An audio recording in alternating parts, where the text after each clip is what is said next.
Price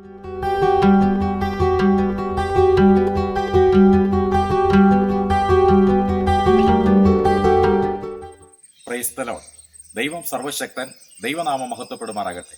2025 12 മാസവും 52 ആഴ്ചയും 365 ദിവസവും 8760 മണിക്കൂറും 5,25,600 മിനിറ്റും 31,05,36,000 സെക്കൻഡുകളും ആണുള്ളത്. യെശയ്യാവ് 46 അധ്യായം 10 വാക്യത്തിൽ നാം വായിക്കുന്നത് പോലെ, ആരംഭത്തിങ്കൽ തന്നെ അവസാനവും പൂർവകാലത്തു തന്നെ മേലാൽ സംഭവിപ്പാനുള്ളതും ഞാൻ പ്രസ്താവിക്കുന്നു. എന്റെ ആലോചന നിവൃത്തിയാകും, ഞാൻ എന്റെ താല്പര്യമൊക്കെയും അനുഷ്ഠിക്കും എന്ന് ഞാൻ പറയുന്നു. മനുഷ്യൻ പ്രപഞ്ചത്തിലെ അത്ഭുത പ്രതിഭാസമാണ്. അപ്പോൾ തന്നെ മനുഷ്യൻ നിസാരനുമാണ്. സങ്കീർത്തനക്കാരന്റെ വാക്കുകളിൽ, മർത്യനെ നീ ഓർക്കേണ്ടതിന് അവനെന്ത്, മനുഷ്യപുത്രനെ സന്ദർശിക്കേണ്ടതിന് അവൻ എന്തും മാത്രം.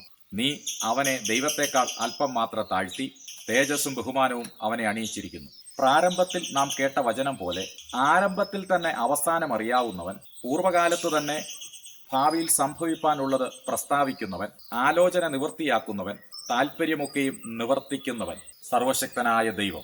ആണ്ടിന്റെ ആരംഭം മുതൽ അവസാനം വരെ നിന്റെ ദൈവമായ യഹോവയുടെ ദൃഷ്ടി എപ്പോഴും അതിന്മേൽ, നിന്റെ മേൽ, നിന്റെ കുടുംബത്തിന്റെ മേൽ, നിന്റെ തലമുറകളുടെ മേൽ, നിനക്ക് ദൈവം നൽകിയിട്ടുള്ളതിന്മേൽ ഇരിക്കുന്നു. പൂർവകാലത്ത് തന്നെ ഭാവിയിൽ നമ്മുടെ ജീവിതത്തിൽ സംഭവിപ്പാൻ പോകുന്നത് അറിയുന്നവനും അത് പറയുന്നവനുമാണ് സർവശക്തനായ ദൈവം. മനുഷ്യന്റെ ഹൃദയത്തിൽ പല വിചാരങ്ങളുമുണ്ട്. യഹോവയുടെ ആലോചനയോ നിവൃത്തിയാകും. ഞാൻ നിന്നെ ഉപദേശിച്ച് നടക്കേണ്ടുന്ന വഴി നിനക്ക് കാണിച്ചു തരും. ഞാൻ നിന്റെ മേൽ ദൃഷ്ടി വെച്ച് നിനക്ക് ആലോചന പറഞ്ഞു തരും.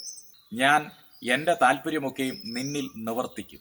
യഹോവേ, ആണ്ടുകൾ കഴിയും മുൻപേ നിന്റെ പ്രവൃത്തിയെ എന്നിൽ ജീവിപ്പിക്കണമേ. ആണ്ടുകൾ കഴിയും മുൻപേ അതിനെ വെളിപ്പെടുത്തണമേ.